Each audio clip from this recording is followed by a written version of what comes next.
ബിപിക്ക് continuous ആയിട്ട് മരുന്ന് കഴിക്കുന്നുണ്ട്. പക്ഷേ ബിപി കൺട്രോൾ ആവുന്നില്ല. അതുപോലെ കാൽപാദത്ത്, അതുപോലെ മുഖത്തൊക്കെ നീരൊക്കെ ആയിട്ട്. ഇതൊക്കെ ഒരു പരിധിവരെ വൃക്കകൾക്കുള്ള രോഗങ്ങൾക്കുണ്ടാവാം. ഇന്ന് നമുക്ക് എന്തൊക്കെ ലക്ഷണങ്ങളാണ് ശരീരം കാണിക്കുന്നത് വൃക്കരോഗങ്ങളുണ്ടെങ്കിൽ എന്ന വിഷയത്തെക്കുറിച്ച് സംസാരിക്കാം. അപ്പം എന്തൊക്കെ ലൈഫ് സ്റ്റൈൽ ചേഞ്ചസ് ആണ് വരുത്തേണ്ടതെന്ന് നോക്കാം. ഇതിൽ ഒന്നാമതാണ് ധാരാളം വെള്ളം കുടിക്കുക. ഒരു ഹെൽത്തി ആയിട്ടുള്ള ഒരാളാണെങ്കിൽ ദിവസം ഒരു 3 ലിറ്റർ വെള്ളം കുടിക്കുക. അതായത് ഒരു 15 ഗ്ലാസ് വെള്ളമെങ്കിലും കുടിക്കണം. ഇപ്പോൾ ഡയാലിസിസ് മെഷീൻസും ഒക്കെ ഉണ്ടെങ്കിലും അതും ഒരു കിഡ്നി ഫംഗ്ഷൻ ചെയ്യുന്ന പോലെ നമുക്ക് ഫംഗ്ഷൻ ചെയ്യാൻ പറ്റത്തില്ല. അപ്പോൾ മുകളിൽ പറഞ്ഞ പോലെ കൃത്യമായിട്ട് ഡയറ്റും അല്ലെങ്കിൽ കൃത്യമായിട്ട് തന്നെ നമ്മുടെ ജീവിതശൈലികളിലൊക്കെ മാറ്റം വരുത്തിയാലും അല്ലെങ്കിൽ കൃത്യമായി വ്യായാമം ചെയ്യുന്നത് വഴി ഒരു പരിധി വരെയൊക്കെ നമുക്ക് കിഡ്നി ഡിസീസസ് കൺട്രോൾ ചെയ്യാൻ പറ്റും. ഹായ്, ഞാൻ ഡോക്ടർ പ്രിയ, Q1 ഹെൽത്ത് കെയറിലെ ഹോമിയോപ്പതിക് ഫിസിഷ്യനാണ്. നമ്മുടെ ക്ലിനിക്കിലൊക്കെ ചില പേഷ്യൻസ് വരാറുണ്ട്. ബിപിക്ക് കണ്ടിന്യൂസ് ആയിട്ട് മരുന്ന് കഴിക്കുന്നുണ്ട്. പക്ഷേ ബിപി കൺട്രോൾ ആവുന്നില്ല. അതുപോലെ കാൽപാദത്ത്, അതുപോലെ മുഖത്തൊക്കെ നീരൊക്കെ ആയിട്ട്. ഇതൊക്കെ ഒരു പരിധിവരെ വൃക്കകൾക്കുള്ള രോഗങ്ങൾക്കുണ്ടാവാം. ഇന്ന് നമുക്ക് എന്തൊക്കെ ലക്ഷണങ്ങളാണ് ശരീരം കാണിക്കുന്നത് വൃക്കരോഗങ്ങളുണ്ടെങ്കിൽ എന്ന വിഷയത്തെക്കുറിച്ച് സംസാരിക്കാം. നമ്മുടെ ശരീരത്തിൽ ഒരു ജോഡി വൃക്കകളാണുള്ളത്. നമ്മുടെ നട്ടലിനെ 2 വശത്തായിട്ട് സ്ഥിതി ചെയ്യുന്നു. 150 ഗ്രാം ഭാരമാണ് ഇതിനുള്ളത്. നമ്മുടെ ശരീരത്തിലെ മാലിന്യങ്ങളെയൊക്കെ മൂത്രത്തിലൂടെ പുറന്തള്ളലാണ് പ്രധാന ഫംഗ്ഷൻ. ഇതിനായിട്ട് 1 മിനിറ്റിൽ ഏകദേശം 1.25 ലിറ്റർ രക്തം ശുദ്ധീകരിക്കപ്പെടുന്നു. അതായത് ഏകദേശം ഒരു 4 മിനിറ്റ് കൊണ്ട് നമ്മുടെ ശരീരത്തിലെ മൊത്തം രക്തത്തെ ഒരു തവണ ശുദ്ധീകരിക്കാനുള്ള കഴിവ് നമ്മുടെ വൃക്കകൾക്കുണ്ട്. ഈ മാലിന്യങ്ങളെ പുറന്തള്ളുന്നതിന് പുറമെ നമ്മുടെ ശരീരത്തിലെ ലവണങ്ങളെയും അല്ലെങ്കിൽ മറ്റ് ധാതുക്കളുടെ ലെവലൊക്കെ മെയിൻറ്റെയിൻ ചെയ്യാനും അതുപോലെ നമ്മുടെ വൈറ്റമിൻ ഡി, നമ്മുടെ എല്ലുകൾക്കും പല്ലുകൾക്കൊക്കെ ബലം നൽകുന്ന വൈറ്റമിൻ ഡിയുടെ ആക്റ്റീവ് ഫോമിൽ എത്തിക്കാനും അതുപോലെ തന്നെ നമ്മുടെ ചുവന്ന രക്താണുക്കളെ ഉൽപ്പാദിപ്പിക്കാൻ വേണ്ടിയിട്ടുള്ള എറിത്രോപോയിറ്റിൻ എന്ന് പറയുന്ന ഹോർമോൺ ഉൽപ്പാദിപ്പിക്കാനും ഒക്കെ നമുക്ക് വൃക്കകളുടെ സഹായം ആവശ്യമാണ്. ഇതോടൊപ്പം തന്നെ നമ്മുടെ ബിപി കൺട്രോൾ ചെയ്യുന്ന ഫംഗ്ഷനും വൃക്കകൾ ചെയ്യുന്നുണ്ട്. ഈ വൃക്കകളുടെ പൂർണ്ണമായ സ്തംഭനം നമ്മൾ പ്രധാനമായിട്ടും 2ആയിട്ട് തരംതിരിച്ചിട്ടുണ്ട്. അതിൽ ഫസ്റ്റ് വണ്ണാണ് അക്യൂട്ട് അല്ലെങ്കിൽ താൽക്കാലികമായിട്ടുള്ള സ്തംഭനം. ഇത് എന്തുകൊണ്ടൊക്കെ ഉണ്ടാവുമെന്ന് നോക്കാം. പ്രധാനമായും എന്തെങ്കിലും അണുബാധകളൊക്കെ ഉണ്ടാകുമ്പോഴാണ് അക്യൂട്ടായിട്ട് കിഡ്നി ഫെയിലിയർ വരിക. മെയിൻലി മലേറിയ അല്ലെങ്കിൽ എലിപ്പനി, ഡെങ്കിപ്പനി തുടങ്ങിയ അസുഖങ്ങൾക്ക് ശേഷം നമുക്ക് കിഡ്നി ഫെയിലിയറുകൾ വരാം. അത് ഒരു താൽക്കാലികമാണ്, പെട്ടെന്നുണ്ടാകുന്ന കുറച്ച് ദിവസങ്ങൾ കൊണ്ടുണ്ടാകുന്ന ഒരു കണ്ടീഷനാണ് അക്യൂട്ട് റീനൽ ഫെയിലിയർ. ഇത് നമുക്ക് പെട്ടെന്നുണ്ടാകുന്ന ചികിത്സകളിലൂടെയൊക്കെ നമുക്ക് കിഡ്നിയെ പഴയ ഫംഗ്ഷനിലോട്ട് തിരിച്ചെത്തിക്കാൻ പറ്റും. ഇനി നമുക്ക് രണ്ടാമതായി കാണുന്നതാണ് ക്രോണിക് റീനൽ ഫെയിലിയർ അല്ലെങ്കിൽ സ്ഥിരമായിട്ടുള്ള കിഡ്നി ഫെയിലിയറുകൾ. അതെന്തുകൊണ്ടൊക്കെ ഉണ്ടാവുന്നത് നോക്കാം. അണുബാധകൾ കൊണ്ടുവരാം, അല്ലെങ്കിൽ ജനിതകമായ മറ്റ് രോഗങ്ങൾ കൊണ്ടുവരാം, അല്ലെങ്കിൽ കണ്ടിന്യൂസ് ആയിട്ടുള്ള സ്റ്റോൺ കിഡ്നിയിൽ ഉണ്ടാവുന്നതുകൊണ്ട്, അതുപോലെ തന്നെ BP, ഷുഗർ തുടങ്ങിയ രോഗങ്ങളുള്ളവർക്കും ക്രോണിക്കായിട്ട് നിന്ന് അത് കിഡ്നി ഫെയിലിയറിലോട്ട് പോകാം. ഇത് നമ്മൾ തുടക്കത്തിലൊക്കെ അറിയുകയാണെങ്കിൽ നമുക്ക് ചികിത്സിച്ചാൽ ഒരു പരിധി വരെ കൺട്രോൾ ചെയ്യാം. അല്ലെങ്കിൽ കുറച്ചുകൂടി ഡെവലപ്ഡ് ആയി പോവുകയാണെങ്കിൽ നമുക്ക് ഡയാലിസിസിലോടൊക്കെ പോവേണ്ടി വരുന്നുണ്ട്. ഇനി കിഡ്നിയുടെ രോഗങ്ങളൊക്കെ നമുക്ക് എങ്ങനെ തിരിച്ചറിയാമെന്ന് നോക്കാം. അതിന് പ്രധാനമായി നമ്മൾ ചെയ്യുന്നത് ഒന്നെങ്കിൽ ബ്ലഡ് ടെസ്റ്റ് അല്ലെങ്കിൽ യൂറിൻ ടെസ്റ്റാണ്.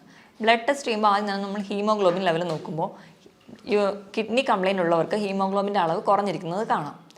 രണ്ടാമതായിട്ട് നമ്മൾ കിഡ്നി ഫംഗ്ഷൻ ടെസ്റ്റ് ചെയ്യും. അതിൽ യൂറിയയും ക്രിയാറ്റിനുമാണ് നമുക്ക് കൂടുതൽ ഇമ്പോർട്ടൻസ് നൽകുന്നത്. യൂറിയയുടെ നോർമൽ ലെവൽ എന്ന് പറയുന്നത് 5 to 20 ആണ്. അത് കിഡ്നി പേഷ്യൻസിൽ കൂടുതലായിട്ട് നിൽക്കുന്നത് കാണാം. ക്രിയാറ്റിൻ്റെ ലെവൽ 0.6 to 1.2 ആണ്.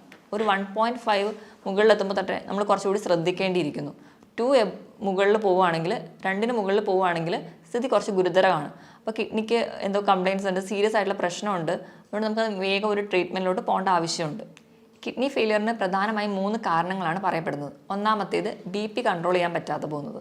രണ്ടാമത്തേത് ഡയബറ്റിസ് കൺട്രോൾ ചെയ്യാൻ പറ്റാതെ പോകുന്നത്. മൂന്നാമത്തേത് പാരമ്പര്യമായിട്ട് എന്തെങ്കിലും കിഡ്നി രോഗങ്ങളുള്ള കുടുംബങ്ങളിലുള്ളവർക്കും ഇത് കാണുന്നുണ്ട്. ഇനി നമ്മുടെ കിഡ്നിക്ക് എന്തെങ്കിലും രോഗങ്ങളൊക്കെ ബാധിച്ചിട്ടുണ്ടെങ്കിൽ അല്ലെങ്കിൽ ക്രോണിക് കിഡ്നി ഫെയിലിയറിലോട്ടൊക്കെ പോകുമ്പോഴേക്കും നമ്മുടെ ശരീരം പല ലക്ഷണങ്ങൾ കാണിക്കും. ഇതെന്തൊക്കെയാണ് ഈ അടയാളങ്ങളെന്ന് നമുക്ക് നോക്കാം. ഇതിൽ ഒന്നാമത്തേതാണ് അമിതമായ ക്ഷീണം. അമിതമായ ക്ഷീണം എന്ന് പറയുമ്പോൾ തന്നെ തളർച്ച, അമിതമായ കിതപ്പ്, അതുപോലെ തന്നെ തലവേദന, തലകറക്കം, അതുപോലെ ഒന്നിലും കോൺസെൻട്രേറ്റ് ചെയ്യാൻ പറ്റാതെ വരുന്നൊരു കണ്ടീഷൻ. ഇതിന് പ്രധാന കാരണം നമ്മുടെ ശരീരത്തിൽ യൂറിയയുടെ അളവ് കൂടുതലായി നിൽക്കുന്നത് കൊണ്ടാണ്. ഇതോടൊപ്പം തന്നെ നമ്മുടെ രക്തത്തിൽ HBയുടെ അളവ് കുറയുന്നത് കൊണ്ട് നമുക്ക് വിളർച്ച ഉണ്ടാകുന്നതായും കാണാം. ഇനി രണ്ടാമത്തെ ലക്ഷണമാണ് ഉറക്കക്കുറവ്. നമുക്ക് നല്ല ക്ഷീണം ഉണ്ടെങ്കിലും നമുക്ക് ഒരു ഡീപ്പ് സ്ലീപ്പ് കിട്ടത്തില്ല, ഒരു മയക്കം മാത്രമേ ഉണ്ടാവുള്ളൂ. ഇപ്പോൾ ഉറങ്ങുകയാണെങ്കിൽ തന്നെ കൂർക്കം വലി ഉണ്ടാവുന്നതായി കാണാം.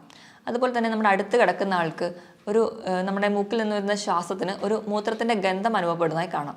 ഇതിന് കാരണവും നമ്മുടെ രക്തത്തിൽ യൂറിയയുടെ അളവ് കൂടുതലായി നിൽക്കുന്നത് കൊണ്ടാണ്. മൂന്നാമത് നമ്മുടെ ശരീരം കാണിക്കുന്ന ഒരു ലക്ഷണമാണ് സ്കിന്നിന് ഉണ്ടാകുന്ന ചേഞ്ചസ്. സ്കിന്നിന് പ്രത്യേകിച്ച് ഒരു കോസ് ഒന്നും ഇല്ലാതെ സ്കിന്നിന് ഭയങ്കരമായിട്ട് ചൊറിച്ചിൽ വരാം. പ്രധാനമായും നമ്മുടെ കാൽമുട്ടിന് താഴെയുള്ള ഭാഗത്താണ് ചൊറിച്ചിൽ കാണാറ്. ഇപ്പോൾ ഡയബറ്റീസും കൂടെയുള്ള കിഡ്നി പേഷ്യൻസിനാണെങ്കിൽ ഇതിൽ കാലിൻ്റെ ആ ഭാഗത്ത് കറുത്ത നിറം കൂടി കാണാം. ഇതിന് കാരണം മൂത്രത്തിലൂടെ നമ്മുടെ പോയിസണസ് ആയിട്ടുള്ള സബ്സ്റ്റൻസ് ഒന്നും പുറന്തള്ളാതെ അത് നമ്മുടെ രക്തത്തിലായി തന്നെ നിൽക്കുന്നത് കൊണ്ടാണ് ഇങ്ങനെ ചൊറിച്ചിലും അതുപോലെ ഈ കറുത്ത നിറമൊക്കെ കാണുന്നത്. നാലാമതായി ശരീരം കാണിക്കുന്ന ഒരു ലക്ഷണമാണ് ഇടയ്ക്കിടയ്ക്ക് മൂത്രം ഒഴിക്കാനുള്ള ഒരു ടെൻഡൻസി. പക്ഷേ നമുക്ക് മൂത്രം ഒഴിക്കാനൊക്കെ പോയി ഇരുന്നാലും മൂത്രം പോകത്തില്ല. ആ ഒരു ടെൻഡൻസി മാത്രമേ കാണിക്കുള്ളൂ. ഇത് കൂടുതലായും കാണുന്നത് രാത്രി സമയത്താണ്. അഞ്ചാമതായി കാണുന്ന ഒരു ഫീച്ചറാണ് മൂത്രത്തിൽ കലക്കലായിട്ട് കാണുന്നത്. അതായത് നമ്മുടെ മൂത്രത്തിൽ ബ്ലഡ് കൂടി മിക്സ് ചെയ്തിട്ട് പോകും. ചിലപ്പോൾ മൂത്രം ഒഴിക്കുന്നതിൻ്റെ തുടക്കത്തിൽ കുറച്ച് ബ്ലഡ് പോകും, അത് കഴിഞ്ഞിട്ടായിരിക്കും മൂത്രം പോകുന്നത്. അല്ലെങ്കിൽ ഒരു കലങ്ങിയ സ്റ്റേറ്റിലായിരിക്കും കാണുക. നമ്മൾ ചെളി വെള്ളത്തിൽ കുഴച്ച പോലെ ഒരു കലങ്ങിയ അവസ്ഥയിൽ ആണ് യൂറിൻ പോവാറ്. നമ്മൾ എത്ര വെള്ളം കുടിച്ചാലും ഇതൊരു കലക്കലായി തന്നെ തുടരുന്നെങ്കിൽ അതെന്തെങ്കിലും ഒരു കിഡ്നി ഡിസീസ് ഉള്ളവരിലാണ് കൂടുതലായും കാണുന്നത്. ആറാമതായി കാണുന്ന ഒരു ഫീച്ചറാണ് മൂത്രത്തിൽ പതയായിട്ട് കാണുന്നത്. അത് നമ്മുടെ മുട്ടയുടെ വെള്ളയൊക്കെ എടുത്ത് അടിച്ച് പതപ്പിച്ച് കഴിഞ്ഞാൽ നമ്മുടെ പാത്രത്തിൻ്റെ സൈഡിൽ ഇങ്ങനെ കുമിള പോലെ പറ്റി പിടിച്ചിരിക്കുന്നില്ലേ, ആ ഒരു സ്റ്റേറ്റിൽ നമ്മുടെ മൂത്രം പോകുമ്പോൾ കാണാൻ പറ്റും. അതുപോലെ കുമിളകളൊന്നും പൊട്ടാതെ പതയായിട്ട് തന്നെ നിൽക്കുന്നുണ്ടെങ്കിൽ അതും ഒരു കിഡ്നി ഡിസീസിനുള്ള ഒരു അടയാളമായിട്ട് കാണുന്നു. ഇനി ഏഴാമതായി ശരീരം കാണിക്കുന്ന ഒരു ലക്ഷണമാണ് കണ്ണിന് ചുറ്റുമുള്ള തടിപ്പ്, അല്ലെങ്കിൽ നമ്മൾ അതിനെ പഫിനെസ് എന്ന് പറയും. ഇതിന് പ്രധാന കാരണം എന്ന് വെച്ച് കഴിഞ്ഞാൽ നമ്മുടെ ശരീരത്തിന് ആവശ്യമായിട്ടുള്ള പ്രോട്ടീനുകൾ കിഡ്നി വഴി പുറന്തള്ളുകയും അതിന് പകരം പോയിസണസ് ആയിട്ടുള്ള സബ്സ്റ്റൻസ് രക്തത്തിൽ അടിയുന്നതും കൊണ്ടാണ്. നമ്മൾ കിഡ്നി വഴി നമ്മുടെ ശരീരത്തിന് ആവശ്യമുള്ള പ്രോട്ടീൻ പോകുന്നതിനോടൊപ്പം തന്നെ നമ്മുടെ മസിലുകളിലുള്ള പ്രോട്ടീനും അവ പുറന്തള്ളുന്നു. അപ്പോൾ നമ്മുടെ മസിൽസൊക്കെ കുറച്ചുകൂടെ വീക്കാവും. അതുപോലെ കിഡ്നി പേഷ്യൻസൊക്കെ ഇങ്ങനെ മെലിഞ്ഞ് വരുന്നതായിട്ട് നമുക്ക് കാണാം. ഇനി എട്ടാമതായിട്ട് ശരീരം കാണിക്കുന്ന ഒരു ഫീച്ചറാണ് കാൽപാദത്തിലൊക്കെ നീരുണ്ടാവുന്നത്. ഇതിന് പ്രധാന കാരണം എന്ന് വെച്ചിട്ടുണ്ടെങ്കിൽ നമ്മുടെ കിഡ്നിയുടെ എന്തെങ്കിലും ഡിസീസസ് വന്ന് കിഡ്നി ഫെയിലിയർ ആയിട്ടുണ്ടെങ്കിൽ നമ്മൾ വേണ്ടത്ര രീതിയിൽ ബ്ലഡൊക്കെ ഒന്നും പ്യൂരിഫൈ ചെയ്യാതെ പോകും. അപ്പോൾ ഈ ഫ്ലൂയിഡ് എല്ലാം കൂടി റിട്ടെയിൻ ചെയ്യുന്നതുകൊണ്ട്, ഫ്ലൂയിഡ് ഇങ്ങനെ കെട്ടിക്കിടക്കുന്നതുകൊണ്ടാണ് കാൽപാദത്തിന് നീര് വരിക. പല കാരണങ്ങൾ കൊണ്ട് നമുക്ക് കാലിലൊക്കെ നീര് വരാം. ചില സന്ധിവാതങ്ങൾ കൊണ്ടുവരാം, അല്ലെങ്കിൽ യൂറിക് ആസിഡിൻ്റെ പ്രശ്നം കൊണ്ടൊക്കെ വരാം. പക്ഷേ ഈ നീരും നമ്മുടെ കിഡ്നി ഡിസീസിനുള്ള നീരും രണ്ടും രണ്ടായിരിക്കും. നമ്മൾ ചിലപ്പോൾ കാല് തൂക്കിയിടുമ്പോഴേക്കും ഈ കിഡ്നി ഡിസീസ് ഉള്ളവർക്ക് നീര് പെട്ടെന്ന് വരുന്നത് കാണാം. അതുപോലെ തന്നെ നമ്മൾ കാല് പൊക്കി വെച്ചതുകൊണ്ട് ഈ നീര് പെട്ടെന്ന് കുറയുന്നതായിട്ട് കാണാൻ പറ്റില്ല. ഇത് തന്നെ വെച്ച് നമുക്ക് ഡിഫറൻഷ്യേറ്റ് ചെയ്യാം, ഇത് കിഡ്നി ഡിസീസസ് കൊണ്ടാണോ അതോ മറ്റ് സന്ധി രോഗങ്ങൾ കൊണ്ടാണോ ഉണ്ടാവുന്നതെന്ന്. ഒമ്പതാമതായി ശരീരം കാണിക്കുന്ന ഒരു ലക്ഷണമാണ് വിശപ്പില്ലായ്മ. നമ്മൾ എത്ര പട്ടിണി കിടന്നാലും നമുക്ക് പ്രത്യേകിച്ച് ഒരു വിശപ്പൊന്നും തോന്നത്തില്ല. അതുപോലെ തന്നെ മറ്റു ചിലർക്കാണെങ്കിൽ ഭക്ഷണം കാണുമ്പോൾ അല്ലെങ്കിൽ ഭക്ഷണത്തിൻ്റെ സ്മെല്ലടിക്കുമ്പോഴേക്കും ഓക്കാനവും ഉണ്ടാവും. ഇതിന് കാരണവും നമുക്ക് ശരീരത്തിലെ യൂറിയയുടെ അളവ് കൂടുമ്പോൾ അത് കിഡ്നിക്ക് മുകളിൽ കരളിനെയും ബാധിക്കുന്നു. അതുവഴിയാണ് നമുക്ക് വിശപ്പില്ലായ്മ ഉണ്ടാവാനുള്ളൊരു കാരണം. ഇനി അവസാനത്തെ ലക്ഷണമാണ് മസിൽ ക്രാംസ്, അല്ലെങ്കിൽ മസിൽസിൻ്റെ കോച്ചിപ്പിടുത്തം. ഇതിന് കാരണം നമ്മുടെ കിഡ്നി വഴി കാൽസ്യത്തിന് കൂടുതലായിട്ട് പുറന്തള്ളുകയും അതുപോലെ പൊട്ടാസ്യം രക്തത്തിൽ കൂടുന്നതും കൊണ്ടാണ് നമുക്ക് കോച്ചിപ്പിടുത്തമൊക്കെ ഉണ്ടാവുന്നത്. ഈ മുകളിൽ പറഞ്ഞ 10 ലക്ഷണങ്ങളിൽ 3 മുതൽ 4 ലക്ഷണങ്ങൾ തുടർച്ചയായിട്ട് ഒരു രോഗിയിൽ തന്നെ കാണുന്നുണ്ടെങ്കിൽ നമ്മളത് ശ്രദ്ധിക്കേണ്ടതാണ്. എത്രയും പെട്ടെന്ന് ഒരു ഡോക്ടറെ കാണിക്കേണ്ടതാണ്. അപ്പോൾ തന്നെ നമ്മൾ യൂറിനും അതുപോലെ ബ്ലഡൊക്കെ ടെസ്റ്റ് ചെയ്ത് കിഡ്നി ഡിസീസ് ഇല്ല എന്ന് ഉറപ്പ് വരുത്തേണ്ടതാണ്. ഇനിയിപ്പോൾ BP അല്ലെങ്കിൽ ഷുഗറോ ഒക്കെയുള്ള രോഗികൾ, അല്ലെങ്കിൽ പാരമ്പര്യമായിട്ട് ഇങ്ങനത്തെ കിഡ്നി ഡിസീസ് ഉള്ളവരാണെങ്കിൽ ഇതിലൊരു 2 ലക്ഷണങ്ങൾ കുറച്ച് കാലമായിട്ട് നിൽക്കുന്നുണ്ടെങ്കിൽ എത്രയും പെട്ടെന്ന് ഒരു ഫിസിഷ്യനെ കാണേണ്ടതാണ്. ഇനി ഈ മുകളിൽ പറഞ്ഞ 10 ലക്ഷണങ്ങൾ ഏതെങ്കിലുമൊക്കെ നമ്മുടെ ശരീരം കാണിക്കാൻ തുടങ്ങിക്കഴിഞ്ഞാൽ നമ്മൾ കിഡ്നിക്ക് വേണ്ടത്ര ശ്രദ്ധ നൽകണം എന്നാണ് അർത്ഥം. അപ്പം എന്തൊക്കെ ലൈഫ് സ്റ്റൈൽ ചേഞ്ചസ് ആണ് വരുത്തേണ്ടതെന്ന് നോക്കാം. ഇതിൽ ഒന്നാമതാണ് ധാരാളം വെള്ളം കുടിക്കുക. ഒരു ഹെൽത്തി ആയിട്ടുള്ള ഒരാളാണെങ്കിൽ ദിവസം ഒരു 3 ലിറ്റർ വെള്ളം കുടിക്കുക. അതായത് ഒരു 15 ഗ്ലാസ് വെള്ളമെങ്കിലും കുടിക്കണം. ഇപ്പോൾ കിഡ്നി ഡിസീസസ് ഒക്കെ സ്റ്റാർട്ട് ചെയ്തു, പക്ഷേ ഡയാലിസിസിലോട്ടൊന്നും എത്തിയിട്ടില്ലാത്ത ഒരാളാണെങ്കിൽ വെള്ളം കുടിക്കുന്നതിൻ്റെ അളവും മൂത്രം ഒഴിക്കുന്നതിൻ്റെ അളവും തമ്മിൽ ഒരു അനുപാതമുണ്ട്. അവരൊഴിക്കുന്ന മൂത്രത്തിൽ നിന്നിൻ്റെ കൂടെ ഒരു 600 മില്ലി കൂടി കൂട്ടിയിട്ട് വേണം അവർ വെള്ളം കുടിക്കാൻ. ഇപ്പം 2 ലിറ്റർ ആണ് ഒരാൾ ഒഴിക്കുന്ന മൂത്രമെങ്കിൽ അവർ കുടിക്കേണ്ട വെള്ളത്തിൻ്റെ അളവ് 2600 മില്ലി ലിറ്ററാണ്. രണ്ടാമതായിട്ട് പുകവലി പൂർണ്ണമായി നിർത്തുക. അതിന് ഒന്നാമത്തെ പറയുന്ന കാരണം എന്ന് വെച്ചിട്ടുണ്ടെങ്കിൽ നമ്മൾ പുകവലി ഉള്ളവരിൽ ഓക്സിജൻ ക്യാരിയിങ് കപ്പാസിറ്റി, ഓക്സിജൻ്റെ അളവ് കുറയുന്നതായിട്ട് കാണാം. രണ്ടാമതായിട്ട് പുകവലി മൂലം ഉണ്ടാകുന്ന കെമിക്കൽസ് നമ്മുടെ രക്തക്കൊള്ളുകൾ അടിയുകയും അത് നമ്മുടെ ചെറിയ രക്തക്കൊള്ളുകൾക്ക് നാശം ഉണ്ടാക്കുകയും ചെയ്യുന്നു. ഇതുവഴി നമ്മുടെ വൃക്കകൾക്കുള്ള രക്തയോട്ടം കുറയ്ക്കുകയും ചെയ്യുന്നുണ്ട്. അതുപോലെ തന്നെ ഈ പുകവലി ഉള്ളവരിലാണ് കൂടുതലായിട്ടും ഇപ്പോൾ കിഡ്നി ക്യാൻസേഴ്സും അല്ലെങ്കിൽ മറ്റ് ഗ്രോത്തുകളും കിഡ്നിയിൽ ഉണ്ടാകുന്നത് കൂടുതലായി കാണുന്നത് പുകവലി ഉള്ളവരിലാണ്. മൂന്നാമതായിട്ട് മദ്യപാനം, അതുപോലെ തന്നെ പ്രിസർവേറ്റീവ്സ് ആഡ് ചെയ്തിട്ടുള്ള ഡ്രിങ്ക്സും സോഫ്റ്റ് ഡ്രിങ്ക്സൊക്കെ പൂർണ്ണമായി നിർത്തുക. ഈ മദ്യപാനം ഒക്കെ ഉള്ളവരിൽ ഇലക്ട്രോലൈറ്റ് ബാലൻസ്, അതായത് നമ്മുടെ ധാതുക്കളുടെയും ലവണങ്ങളുടെയൊക്കെ ബാലൻസ് പ്രോപ്പറായിട്ട് കാണില്ല. അതുപോലെ തന്നെ ശരീരത്തിന് വേണ്ട ആവശ്യമായിട്ടുള്ള വെള്ളം ഈ മദ്യപാനികളിൽ കുറവായിട്ട് കാണാം. അവർക്ക് ഡീഹൈഡ്രേഷൻ കൂടുതലായിട്ട് കാണുന്നുണ്ട്. നാലാമതായിട്ട് അമിതവണ്ണം, ഓവർ വെയിറ്റ് ഒക്കെ ഉണ്ടെങ്കിൽ അത് മാക്സിമം കൺട്രോൾ ചെയ്യാൻ ശ്രദ്ധിക്കണം. അമിതവണ്ണമുള്ളവർക്കൊക്കെ വൃക്കയിൻ്റെ മുകളിലുണ്ടാകുന്ന ഓവർലോഡ് അല്ലെങ്കിൽ പ്രഷർ കൂടുതലാണ്. അത് നമ്മുടെ വൃക്കകൾക്ക് പെട്ടെന്ന് രോഗങ്ങൾ ഉണ്ടാവാനുള്ള കാരണമാകുന്നു. അതുകൊണ്ട് തന്നെ അമിതവണ്ണം ഉള്ളവരാണെങ്കിൽ അത് കൺട്രോൾ ചെയ്യാൻ ശ്രദ്ധിക്കുക. അതിനായിട്ട് കൃത്യമായിട്ട് വ്യായാമം ചെയ്യുക. ആഴ്ചയിൽ 5 ദിവസമെങ്കിലും കഴിയുന്നൊരു 45 മിനിറ്റ് മുതൽ 1 മണിക്കൂർ വരെ ചെറിയ തോതിലുള്ള വ്യായാമങ്ങൾ, രാവിലെ എണീറ്റ് നിരപ്പായ സ്ഥലത്തൂടെ നടക്കുക, അതായത് പറ്റുന്ന രീതിയിലുള്ള എക്സസൈസുകളൊക്കെ ചെയ്യുക. ഇത് നമ്മുടെ ശരീരം കുറച്ചുകൂടി ഹെൽത്തി ആയിട്ട് നിൽക്കും. അതുപോലെ തന്നെ വണ്ണം കുറയ്ക്കാം, ബിപിയും ഷുഗറും ഒക്കെ കൺട്രോൾ ചെയ്യാൻ പറ്റും. അതുപോലെ തന്നെ എല്ലാ ഭാഗത്തേക്കുള്ള ബ്ലഡ് സപ്ലൈ പ്രോപ്പറായിട്ട് നടത്താനും വ്യായാമത്തിന് സഹായിക്കും. ഇനി 6ാമതായിട്ട് നമുക്ക് ചെയ്യാൻ പറ്റുന്നൊരു കാര്യമാണ്, നമുക്ക് BP ഉണ്ടെങ്കിൽ, അത് രക്തസമ്മർദ്ദമോ അതുപോലെ ഷുഗറൊക്കെ ഉള്ളവരാണെങ്കിൽ അത് കൺട്രോൾ ചെയ്യാൻ ശ്രദ്ധിക്കുക. അത് നമ്മുടെ ഭക്ഷണത്തിലൂടെ കൺട്രോൾ ചെയ്യുക. അപ്പോൾ എന്തെങ്കിലും മെഡിസിൻസ് ഒക്കെ എടുക്കുകയാണെങ്കിൽ കൃത്യസമയത്ത് തന്നെ മെഡിസിൻ കഴിക്കാൻ വേണ്ടി ശ്രദ്ധിക്കുക. അതുവഴി നമുക്കൊരു പരിധി വരെ കിഡ്നി ഡിസീസിലോടൊന്നും എത്താതെ നമ്മുടെ ശരീരത്തിനെ പ്രൊട്ടക്റ്റ് ചെയ്യാൻ പറ്റും. അടുത്തതായിട്ട് ചിലരൊക്കെ ആണെങ്കിൽ നമുക്ക് ചെറിയ വേദനകളോ ഒക്കെ വരുമ്പോൾ തന്നെ ഡോക്ടറെ ഒന്നും കാണാതെ സ്വന്തമായിട്ട് മെഡിസിൻസ്, അതായത് പെയിൻ കില്ലേഴ്സൊക്കെ കഴിക്കുന്നവരിൽ കിഡ്നി ഡിസീസസ് കൂടുതലായി കാണുന്നുണ്ട്. അതുകൊണ്ട് തന്നെ നമ്മൾ മാക്സിമം സ്വന്തം ചികിത്സിക്കാതെ ഒരു ഡോക്ടറെ എപ്പോഴും കൺസൾട്ട് ചെയ്യാൻ ശ്രദ്ധിക്കുക. ഇനി ലാസ്റ്റായിട്ട് നമുക്ക് ഫുഡിൽ എന്തൊക്കെ ചേഞ്ചസ് വരുത്തണം നോക്കാം.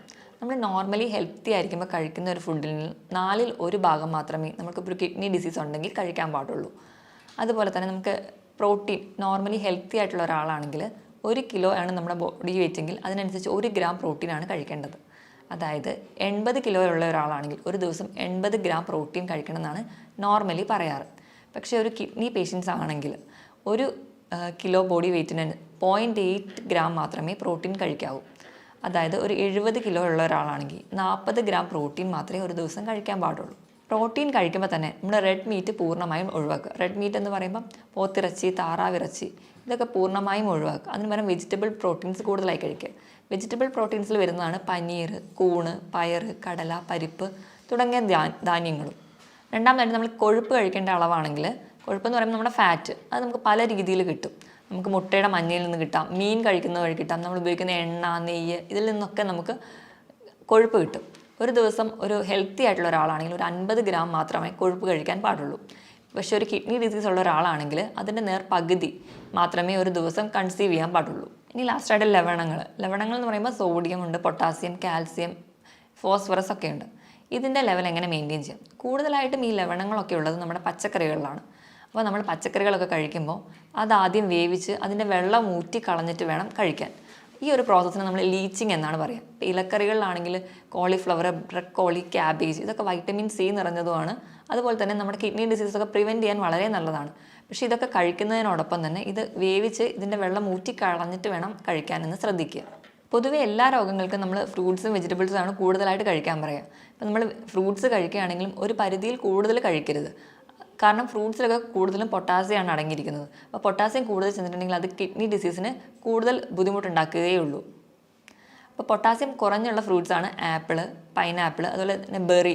ഇതിലൊക്കെ പൊട്ടാസ്യം വളരെ കുറവാണ്. ഇതൊക്കെ കൂടുതലായിട്ടും കഴിക്കാൻ വേണ്ടി ശ്രദ്ധിക്കുക. അതുപോലെ പേരയ്ക്ക പൊട്ടാസ്യം കുറഞ്ഞൊരു ഫ്രൂട്ടാണ്. ഇനി പൊട്ടാസ്യം കുറച്ച് കൂടുതലായിട്ട് നിൽക്കുന്ന ഫ്രൂട്ട്സുകളാണ് മാതളം, അതുപോലെ ഓറഞ്ച്, ഏത്തപ്പഴം, അതുപോലെ കരിക്കിലും പൊട്ടാസ്യം കൂടുതലായിട്ട് നിൽക്കുന്നുണ്ട്. കരിക്കൊക്കെ കിഡ്നി പേഷ്യൻസ് സ്ഥിരമായിട്ട് ഉപയോഗിക്കാതിരിക്കുന്നതാണ് നല്ലത്. ഇനിയിപ്പോൾ നമ്മൾ ഏത്തപ്പഴമൊക്കെ കഴിക്കുകയാണെങ്കിൽ അത് പുഴുങ്ങി കഴിക്കുമ്പോൾ പൊട്ടാസ്യം ഒരുപാട് വെള്ളത്തിലൂടെ നഷ്ടപ്പെടുന്നുണ്ട്. അപ്പോൾ കുറച്ചും കൂടി കിഡ്നി ഡിസീസ് ഉള്ളവർ ഏത്തപ്പഴമൊക്കെ പുഴുങ്ങി കഴിക്കുന്നതാണ് കുറച്ച് കൂടുതൽ ബെറ്റർ. ഇനി ഉപ്പിൻ്റെ അളവ് പറയുകയാണെങ്കിൽ കിഡ്നി പേഷ്യൻസ് ഒക്കെ ഉണ്ടെങ്കിൽ ഒരു 4 ഗ്രാമിൽ കുറവ് ഉപ്പ് മാത്രമേ ഒരു ദിവസം ഉപയോഗിക്കാൻ പാടുള്ളൂ. ഇപ്പം നമ്മുടെ വീട്ടിലൊക്കെ ആരെങ്കിലും കിഡ്നി പേഷ്യൻസ് ഒക്കെ ഉണ്ടെങ്കിൽ നമ്മൾ ഭക്ഷണം പാചകം ചെയ്യുമ്പോൾ എപ്പോഴും ഉപ്പിടാതെ പാചകം ചെയ്യുക. എന്നിട്ട് അവർക്ക് വേണ്ടിയിട്ടുള്ള ഒരു പോർഷൻ മാറ്റി വെച്ച് അതിൽ വളരെ കുറച്ച് ഉപ്പ് മാത്രം ചേർക്കുക. എങ്കിൽ മാത്രമേ നമുക്ക് ആ ഉപ്പിൻ്റെ ലെവൽ മെയിൻറ്റെയിൻ ചെയ്യാൻ പറ്റുള്ളൂ. നമുക്കറിയാം, നമ്മൾ സയൻസും അല്ലെങ്കിൽ മെത്തേഡ്സൊക്കെ ഇത്രയും ഡെവലപ്ഡ് ആയിട്ട് നിൽക്കുന്ന ഒരു സ്റ്റേജിലാണെങ്കിൽ പോലും കിഡ്നിയെ പോലെ തന്നെ ഏറ്റവും ചെറിയ മൈന്യൂട്ടായിട്ടുള്ള മാലിന്യങ്ങൾ പോലും പുറന്തള്ളാൻ പറ്റുന്ന ഒരു മെക്കാനിസം അല്ലെങ്കിൽ ഒരു മെഷീനും ഇന്ന് വരെ കണ്ടുപിടിക്കാൻ പറ്റിയിട്ടില്ല. ഇപ്പോൾ ഡയാലിസിസ് മെഷീൻസും ഒക്കെ ഉണ്ടെങ്കിലും അതും ഒരു കിഡ്നി ഫംഗ്ഷൻ ചെയ്യുന്ന പോലെ നമുക്ക് ഫംഗ്ഷൻ ചെയ്യാൻ പറ്റത്തില്ല. അപ്പോൾ മുകളിൽ പറഞ്ഞ പോലെ കൃത്യമായിട്ട് ഡയറ്റും അല്ലെങ്കിൽ കൃത്യമായിട്ട് തന്നെ നമ്മളെ ജീവിതശൈലികളിലൊക്കെ മാറ്റം വരുത്തിയാലും അല്ലെങ്കിൽ കൃത്യമായി വ്യായാമം ചെയ്യുന്നത് വഴി ഒരു പരിധി വരെയൊക്കെ നമുക്ക് കിഡ്നി ഡിസീസസ് കൺട്രോൾ ചെയ്യാൻ പറ്റും. ഇതിനോടൊപ്പം തന്നെ കിഡ്നി രോഗങ്ങൾക്കുള്ള ഫലപ്രദമായ ചികിത്സയും ഹോമിയോപ്പതിയിലൂടെ ലഭ്യമാണ്. ഇനി മറ്റൊരു ഹെൽത്ത് ടോപ്പിക്കുമായിട്ട് വീണ്ടും കാണുന്നതുവരെ നന്ദി.